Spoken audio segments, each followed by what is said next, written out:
davom etamiz. Endi biz hozir aytgan y bar kx b matematik formulamizga epsilonni qo'shadigan bo'lsak, bu endi ekonometrik modelga aylanadi. Bu degani mana bu epsilon bizda ekonometrik random effekti va bu holatda beta 1 va x birlar, ya'ni ma'lum bir kasallikka ta'sir etuvchi omillar, bu x birlar xn holatigacha boradi. Mani ilmiy ishim doirasida men topgan kasallikka 6 ta omil ta'sir qiladi, ya'ni men bu x1 x6 gacha boradi degani. Va men mana shu holatni, mana shu ekonometrik tenglamani o'zim klinik oldi tahlil asosida natijalarimni hisoblab topadigan bo'lsam, men bu formulaga ozgina o'zgartirish kiritgan holatda y xat yoki y xatni kiritaman. Aynan xat degan qo'shimcham mani laboratoriya sharoitida olingan natijalarimni tahlili hisoblanadi.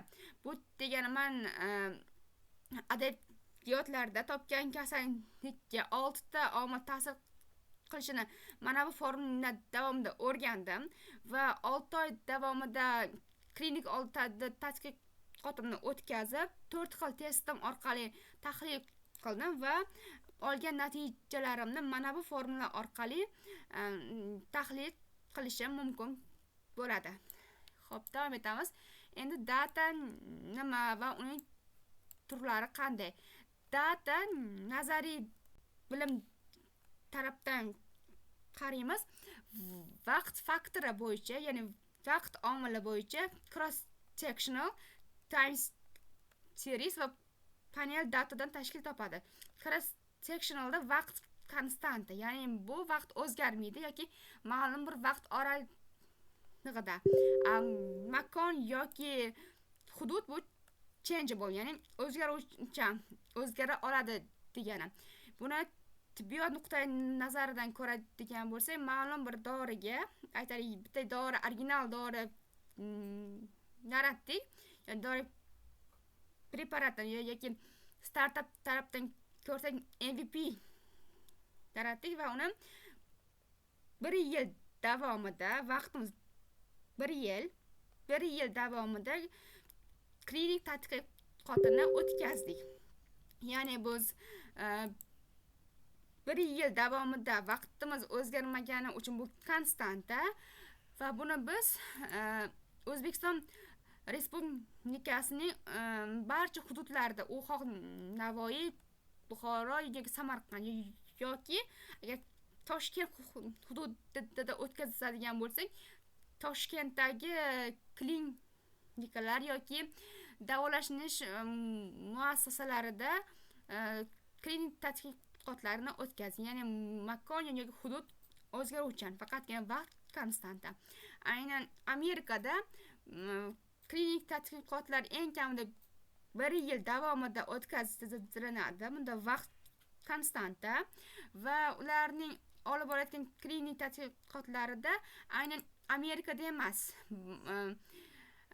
har xil davlatlarda, bir necha xil davlatlarda o'tkazishadi. Ya'ni bu degan makon yoki hudud o'zgaruvchan, lekin ulardagi patsientlar soni eng kamida 3000 tadan 10 tagacha bo'ladi. Eng kamida 3000 ta, eng ko'pida 10 ta. Xususan men o'rgangan adabiyotlarimda eng ko'pida 10 ta bemorda turli xil hududlarda olib borgan.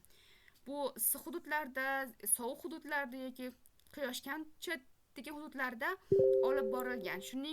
Shundan olingan natijalar aynan STATA dasturida cross sectional data orqali tahlil qilingan.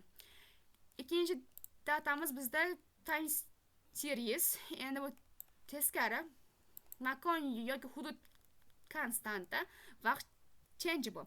Bu degani ma'lum kasallikda bitta poliklinikada yoki bitta davlat muassasasida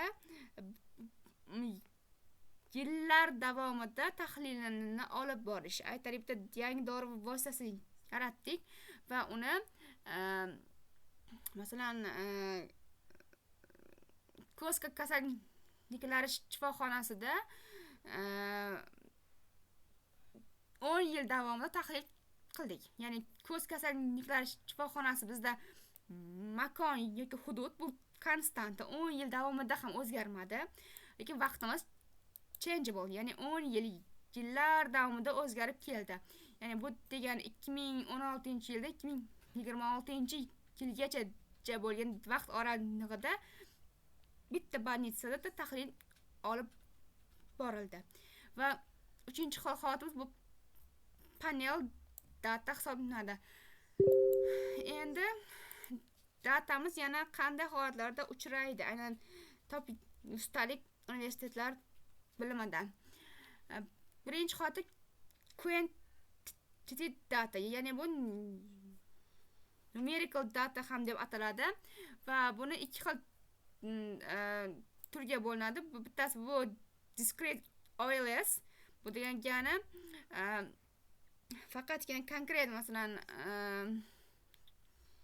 nafas olish 12-18 butun sonidan tashkil topadi. Davomli tana harorati, masalan bitta bemorda chiqadi 38.6, bitta bemorda chiqadi 36.3, 36.3, 38.6. Mana shu davomli holat.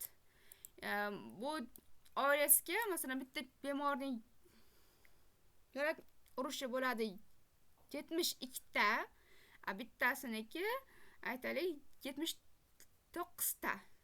Mana shu holatda oilasi modeli ishlaydi. Va keyingi holatimiz bizda ketadi qualitative data, ya'ni categorical data. Bu degani o'sha kачество, sifatga bog'liq holatda bo'ladi. Bunda bu 3 ta turdan tashkil topadi, ya'ni ordinal data, nominal data va binary dataga bo'linadi. Keyingi videomizda bu datalarni ko'rib chiqamiz. E'tiboringiz uchun rahmat.